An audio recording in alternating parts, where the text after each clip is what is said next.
ہے وہ شہادت دینا ہے کہ اللہ تعالیٰ وحدہ لا شریک ہے اور سرکار دو عالم صلی اللہ علیہ وسلم اللہ کے رسول اور آخری نبی ہیں. یہ پہلا رکن ہو گیا, رسالت کا اقرار ہو گیا, توحید کا اقرار ہو گیا. اس کے بعد دوسرا جو رکن آتا ہے وہ نماز ہے, تیسرا رکن ہے وہ روزہ ہے, چوتھا رکن زکوٰۃ ہے اور پانچواں حج ہے. یہ 5 ارکان ہے. اس کو سرکار دو عالم صلی اللہ علیہ وسلم نے بڑی خوبصورت مثال سے سمجھایا. فرمایا کہ عمارت کی بنیاد جس طرح پلرز پہ ہوتی ہے, تو جو 5 پلرز ہیں اسلام کی عمارت کے, وہ یہ 5 رکن ہیں جس کے اوپر پوری اسلام کی عمارت کھڑی ہوگی. اب اس چیز سے ایک اور بات بھی آپ اندازہ لگا سکتے ہیں کہ یہ جو 5 پلرز ہیں یہ اسلام کی بلڈنگ نہیں ہے. صحیح. اس بات پہ ہم غور نہیں کرتے. یعنی یہ ارکان اسلام تو ہیں. مثال کے طور پہ اگر کوئی بھی بڑی بلڈنگ ہے جیسے ایفل ٹاور ہے, کوئی بھی آپ لگا لیں, اس کی بنیاد ارکان جو ہے وہ پلرز پہ ہوگی. لیکن یہ جو پلرز ہیں یہ اصل میں بلڈنگ نہیں ہے. صحیح, ٹھیک ہے نا.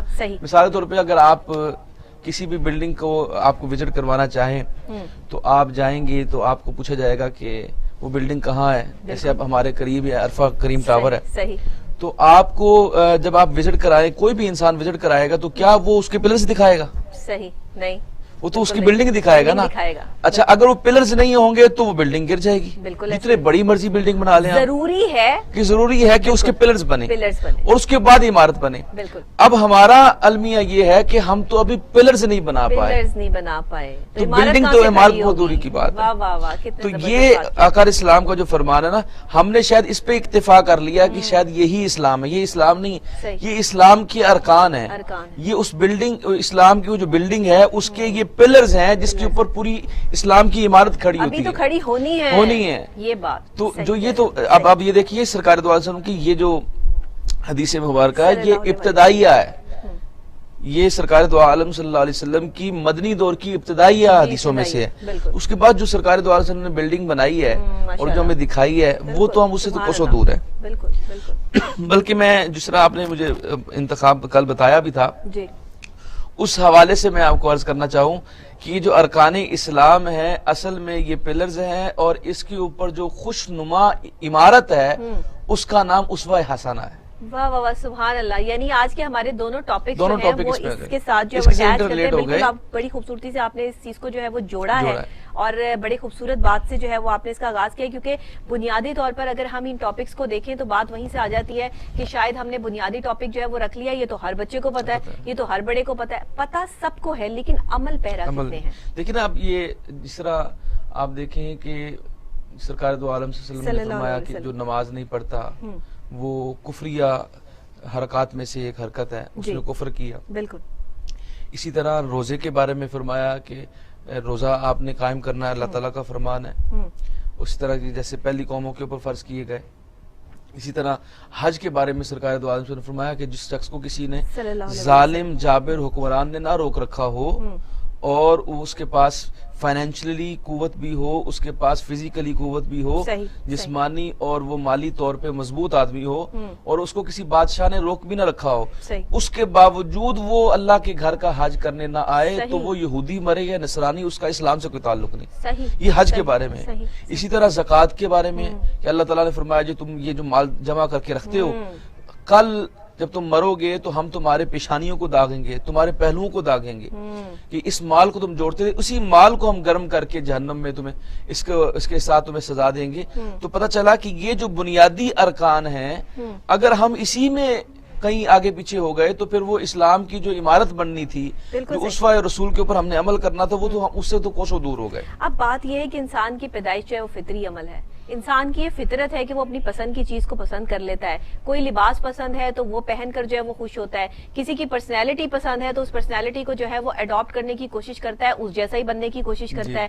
تو اگر ہمارا اسلام ہمیں یہ سکھاتا ہے اور بتاتا ہے کہ نبی آخر الزماں حضرت محمد مصطفیٰ صلی اللہ علیہ وآلہ وسلم کی زندگی ہمارے لیے جو ہے وہ سرچشمہ ہدایت ہے, اور ہمیں ان سے سیکھنا ہے. وہ پرسنالٹی ہے جن کے حوالے سے ہمیں جو ہے وہ اپنی پرسنالٹیز کو رنگنا ہے, خوبصورت بنانا ہے, اور اپنی آنے والے کل کو جو ہے وہ مطمئن کرنا ہے. بیسیکلی میں اس میں مطمئن کا لفظ اس لیے استعمال کر رہی ہوں کہ مطمئن کرنا ہے کہ آپ کو سکون ہی نہیں ملے گا, جی آپ بے سکون رہیں گے، آپ پریشانیوں میں رہیں گے، تکلیفوں میں رہیں گے، جب تک آپ اس چیز کی وحدانیت کا اقرار نہیں کرتے. اللہ ایک ہے اور رسول پاک صلی اللہ علیہ وآلہ وسلم جو ہے ہمارے آخری رسول ہے. اور اگر آپ اس پہ یقین کر لیں تو آپ اس پہ عمل کتنا کر رہے ہیں.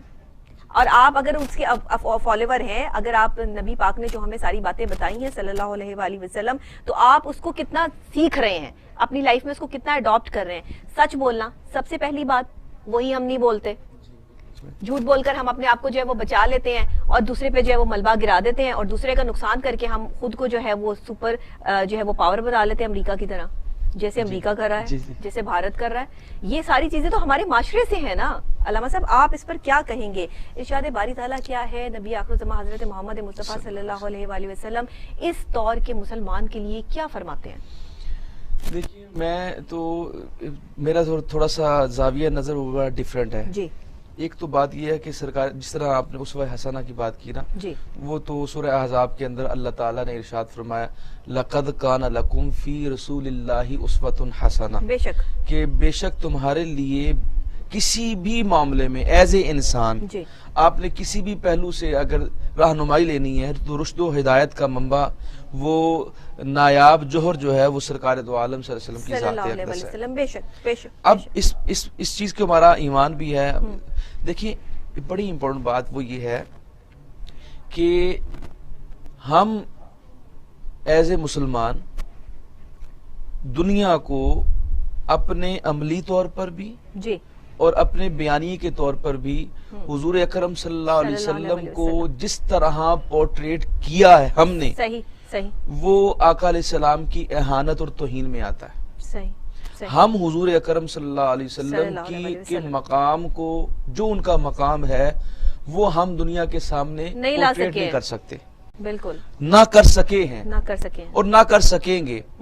دیکھیں حضور صلی اللہ علیہ کیونکہ ہم وسلم کی سمجھ ہی نہیں پا رہے تو ہم سمجھ بڑی ہی نہیں امپورٹنٹ سکے تو بات، سمجھ بڑی کیا. امپورٹنٹ بات میں سمجھا دیتا ہوں آپ بالکل کو. بالکل بالکل. ایک ہے حضور اکرم صلی اللہ علیہ سمجھیں گے تو وسلم کریں گے. کی بحیثیت نبی یا رسول مقام، بے شک وہ مقام جو ہے وہ ہم کوئی بھی شخص ہے وہ حضور کی نبوت کے فضائل کو، مناقب کو بیان نہیں کر سکتا. بالکل. بے اس شک کی ریزن یہ بے ہے شک.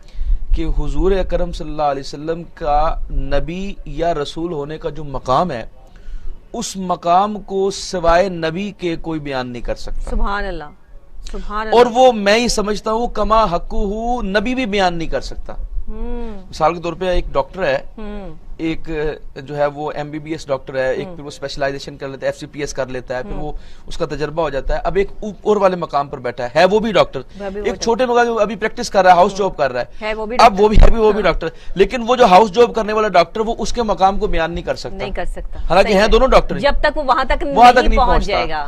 تو کوئی حضور کے مقام تک پہنچ نہیں سکتا نبوت کے اندر بھی، تو وہ حضور کے مقام کو بیان نہیں کر سکتا. لہٰذا حضور اکرم صلی اللہ علیہ وسلم کے بحیثیت نبی اگر کوئی بیان کرے تو وہ بیان کرنا ناممکن ہے. علامہ صاحب اتنی خوبصورت مثال آپ نے دے دی کہ کسی کے مقام تک پہنچ کے پتا چلتا ہے کہ اس کا مقام کیا ہے. اور ہم تو جو ہے وہ خاکسار گناہگار، اللہ کی رحمت کے طلبگار. یہ تو سوچ بھی جو ہے وہ ہمارے لیے جو ہے وہ غلط ہے کہ ظاہر ہے کوئی ان کے مقام تک پہنچے گا تو وہاں تک ان کی اور نہ ہی روحانیت کے طور پہ جتنا مرضی بڑا اللہ کا ولی ہے وہ جتنے مرضی روحانیت کے مراحل طے کر لے وہ حضور کے روحانیت کے مقام کو سمجھ ہی نہیں سکتا. میں وہ کوئی لطیفہ آپ کو سنا دیتا ہوں، یعنی ہم جو یہ بیان کر رہے ہیں یہ صرف 1% ہے. جی نہیں 1% بھی نہیں، 1% بھی نہیں ہے. وہ مثال میں آپ کو دے دیتا ہوں. ایک دیہاتی تھا، کسان تھا، فارمر، اس کا کوئی کام کر دیا کسی ایک آفیسر نے. صحیح. تو وہ تھا ڈپٹی کمشنر. اچھا. خود وہ افسر جو تھا وہ ڈپٹی کمشنر تھا. اب دیہاتی کے سامنے جیسے وہ مینڈک ہوتا ہے، کنویں کا مینڈک، اس کی جو اپروچ ہے وہاں تک ہی ہوتی ہے. تو اس نے اس کو دعا دی کہ جا خدا تجھے نہ پٹواری بنائے. اچھا. اب وہ سمجھتا تھا اس کے کیونکہ آگے جو سب سے بڑا لیول تھا وہ پٹواری کا تھا. ٹھیک ہے. تو اس نے وہی بیان کر دیا کہ اللہ تعالیٰ تجھے پٹواری بنا دے. اب اس کو کیا پتا کہ ڈپٹی کمشنر کس عہدے پہ بیٹھا ہے. اب اسی طرح اسی مثال کو لے لیجئے، ہم حضور اکرم صلی اللہ علیہ وسلم کی نبوت کو بیان نہیں کر سکتے. ہمارا وہ دائرہ کار نہیں ہے، ہمارا عقلی جو لیول ہے وہ ہو ہی نہیں سکتا کہ ہم حضور کی نہ روحانیت کو بیان کر سکتے ہیں نہ نبوت کو بیان کر سکتے ہیں. اب ہے حضور کا مقام بشریت. صحیح. وہ بھی ہم جیسا نہیں ہے. آقا علیہ السلام کے بارے میں جب ہم نے سنا اور صحابہ نے دیکھا تو آقا علیہ السلام کے بارے میں اللہ تعالیٰ نے فرما دیا کہ یا رسول اللہ آپ ان کو کہہ دیں کہ میں تمہارے مثل ایک بشر ہوں، سمجھانے کے لیے. صحیح. حالانکہ بشریت کے تقاضے جو حضور اکرم صلی اللہ علیہ وسلم میں تھے وہ ہم میں نہیں ہیں، نہ ہو سکتے ہیں، لیکن صرف سمجھانے کے لیے آپ نے بتا دیا. اب یہ ہے کہ مقام بشریت کے اندر رہتے ہوئے تو آپ دیکھیں کہ ایز اے انسان حضور اکرم صلی اللہ علیہ وسلم کے جتنے پہلو ہیں اس چیز کو ہم مد نظر رکھ کے اللہ نے فرمایا ہے لَقَدْ كَانَ لَكُمْ فِي رَسُولِ اللَّهِ أُسْوَةٌ حَسَنَةٌ، کہ تمہارے لیے ایز اے انسان اگر آپ نے حضور کو فالو کرنا ہے تو آپ کے لیے بہترین نمونہ ہے. وہ چاہے حضور قاضی ہوں. اب آپ امپورٹنٹ بات دیکھیں کہ یہ جتنے پہلو ہیں اس وقت زندگی کے جتنے پروفیشنز ہیں، ڈاکٹرز ہیں، انجینئرز ہیں، جرنیل ہیں، اپنا جو بھی آپ لگا لیں، قاضی ہیں، ججز ہیں، ان سب کے اندر اگر کوئی رہنمائی ملتی ہے تو آقا علیہ السلام کی ذات ہے. یہ ایک اہم بات ہے اور ایک بڑی عجیب بات ہے، یہ بھی عقل سے ماورا ہے کہ حضور اکرم صلی اللہ علیہ وسلم نے کبھی میدان بدر سے پہلے کبھی جنگ نہیں کی. صحیح. لیکن آپ جرنیلوں سے پوچھیں کہ حضور کی جرنیل کی حکمت عملی کیسی ہے. صحیح کہہ رہے. اسی طرح حضور نے جو قاضی کے ایز اے جج جو فیصلے اور جو اصول مرتب فرمائے وہ آج بھی لاگو ہیں پوری دنیا میں. صحیح. مثال کے طور پہ حضور اکرم صلی اللہ علیہ وسلم نے فرمایا کہ 2 فریقوں کو سنے بغیر فیصلہ نہیں دینا. یہ آج بھی رائج ہے. حضور اکرم صلی اللہ علیہ وسلم نے فرمایا شک کا فائدہ ملزم کو دینا ہے. شک کا فائدہ ملزم، اگر شک ہو گیا تو ملزم کو آج بھی یہی ہوتا ہے کہ جو بینیفٹ آف ڈاؤٹ ہے وہ جو ہے وہ جو ملزم ہوتا ہے اس کے حق میں دیا جاتا ہے. اسی طرح آقا علیہ السلام نے فرمایا کہ جو 100 کے قریب چاہے مجرم چھوٹ جائیں لیکن بے گناہ کو سزا نہیں ہونی چاہیے. اور یہ بات یہاں آج بھی لاگو ہے. تو میں یہ سمجھتا ہوں کہ حضور اکرم صلی اللہ علیہ وسلم لاگو تو ہے علامہ صاحب، ساری چیزیں لاگو ہیں، بس لاگو ہی ہیں. ہم اس کو جو ہے وہ اپنی عملی زندگی میں کتنے اس پہ جو ہے وہ کام کر رہے ہیں، کتنا اس پر عمل کر رہے ہیں، اس میں انفارچونیٹلی ہم بہت پیچھے ہیں. اور ہم شاید ان چیزوں کو سمجھنے سے ہی قاصر ہیں کہ ہم نے قانون بھی بنا دیے، اسلامی قوانین بھی ہمارے پاس موجود ہیں، لیکن ہمیں انہیں استعمال کرنے کی صلاحیت نہیں آئی. اب یہ کیا وجوہات ہیں؟ ہمارے ذہن کا یا ہماری سوچ کا جو تھاٹس کی پرابلم ہے، یا ہم اپنے دماغ کو زیادہ چلانا نہیں چاہتے؟ کیونکہ ہم تو ہمارے نفسیات یہی کہتے ہیں کہ آپ جتنا دماغ کو چلائیں گے دماغ اتنا ہی چلے گا. اور جتنے آپ وہ یہ کمپیوٹر والا حساب ہے کہ کمپیوٹر کو جتنا آپریٹ کریں گے وہ اتنا ہی آپ کو جواب دے گا، اس سے زیادہ ایکسٹرا اس نے ایک لفظ بھی جو ہے وہ آپ کو نہیں بتانا، جو پوچھنا ہے آپ کو وہی بتائیں گے. تو دماغ کی بھی ایسی ہی کیفیت ہے. تو کیا ہم اپنے دماغی طور پر جو ہے وہ اتنے اسٹرانگ نہیں ہو رہے ہیں؟ ہم دماغی طور پر اپنے آپ کو اس لیول پہ نہیں لے کر آ رہے کہ ہم ان چیزوں کو سمجھ سکیں. کتابیں بھری پڑی ہیں ہمارے پاس، ریسرچیں بھری پڑی ہیں، ہر چیز جو ہے وہ ہمارے سامنے، لیکن ہم اس طرح سے اس کو سمجھ نہیں سکتے اور عمل میں نہیں لا سکتے. کیوں؟ دیکھیے قرآن پاک میں ایک لفظ ہے وَلَقَدْ يَسَّرْنَا الْقُرْآنَ لِلذِّكْرِ، کہ ہم نے قرآن کو نصیحت کے لیے آسان بنایا. صحیح. ہم نے سمجھ لیا کہ قرآن کو بطور علم بھی آسان بنایا ہے. ایسا نہیں ہے. ایسا نہیں ہے. ہم اس کو یاد کر سکتے ہیں، جو اس کے چیدہ جو بنیادی نصائص ہیں، جو نصیحتیں ہیں، جس سے ایک ایز اے عام انسان، ایک لے مین ہدایت لے سکتا ہے، اس کے لیے وہ آسان ہے. لیکن اس کے اندر جو حکمتیں ہیں وہ ہر بندہ نہیں سمجھ سکتا. مثال میں آپ کو ڈاکٹری کی مثال دے دیتا ہوں کہ میڈیسن تو موجود ہیں. مثال کے طور پر ایک شخص گردے کا پیشنٹ ہے، آپ اس کو آنکھوں کی دوائی دے دیں، جیسے مرضی دے دیں، کیا اس کو آرام آئے گا؟ نہیں آئے گا.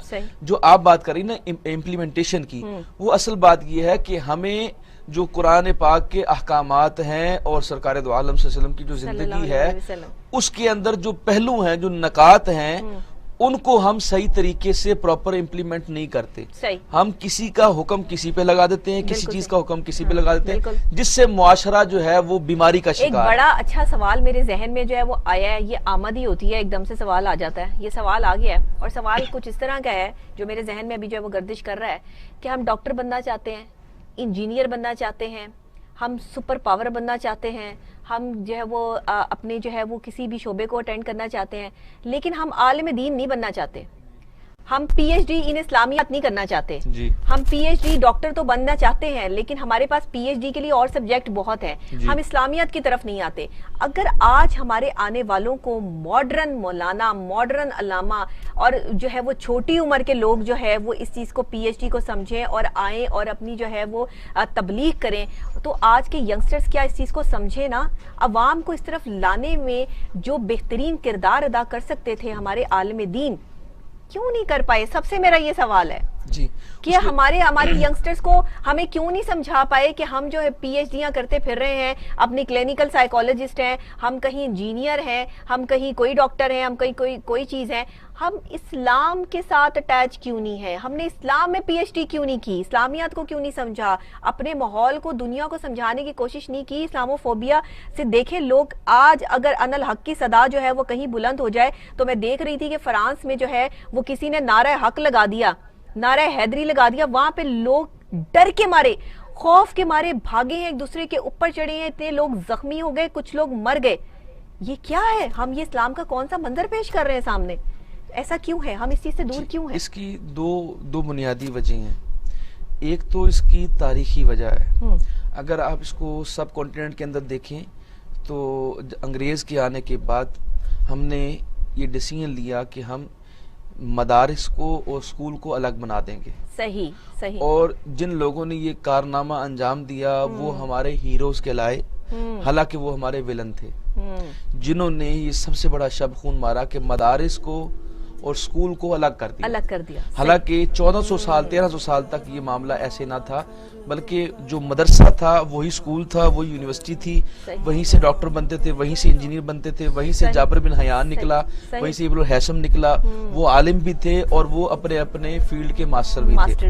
لیکن ہم نے جب سے دین کو اور دنیا کو الگ کیا، اس وقت سے یہ خرابی پیدا ہونا شروع ہوئی. اس بات کو سب کانٹیننٹ میں لگا لیں، سلطنت عثمانیہ میں لگا لیں تو یہ 150 سال کا شاخسانہ آپ کے سامنے. یہ ایک تاریخی بات ہے، اس کو آپ کنڈیم نہیں کر سکتے. بالکل صحیح. دوسرے نمبر پہ یہ ہے کہ انگریز نے کیا اس فلسفے کو سمجھیے گا. انگریز نے یہ کیا کہ جو کمی لوگ تھے نا، جو نیچے لیول کے لوگ تھے، جیسے ہندوؤں کے اندر تھا کہ ایک کوبلر ہے، موچی ہے، ایک کسان ہے، اور اسی طرح ایک جو ہے وہ چراتا ہے، بکریاں وغیرہ چرواہا ہے. ان سب کے لیول کے مطابق ہی مولوی کو رکھا. آپ تاریخ اٹھا کے دیکھیں، جتنی زمین ایک نائی کو، ایک موچی کو، کیونکہ یہ پیشے اب تو بڑے ریناؤنڈ ہو گئے نا، اب تو اس کو باٹا کہہ دیتے ہیں ہم. اگر دی کوبلر لکھا ہو، اگر موچی لکھا ہوگا تو ہم اس کو معیوب سمجھیں گے. کوبلر لکھا ہوگا تو ہم کہیں گے یہ بڑا بہت برانڈ ہے. تو وہ کیونکہ ہم ظاہر ہے انگریز سے ذرا متاثر ہیں اس وجہ سے. تو اس نے کیا کہ یہ جو چھوٹے شعبے تھے ان کے اندر، معذرت، وہ ہمیں امپریشن دینے میں کامیاب ہو گئے، اس لیے ہم ان سے جو ہے وہ زیادہ امپریس ہیں. اس میں کوئی شک نہیں ہوئے، اس میں شک نہیں ہے. اچھا، اس کے اندر یہ ہے کہ اب آپ یہ دیکھیں، یہ جو سارے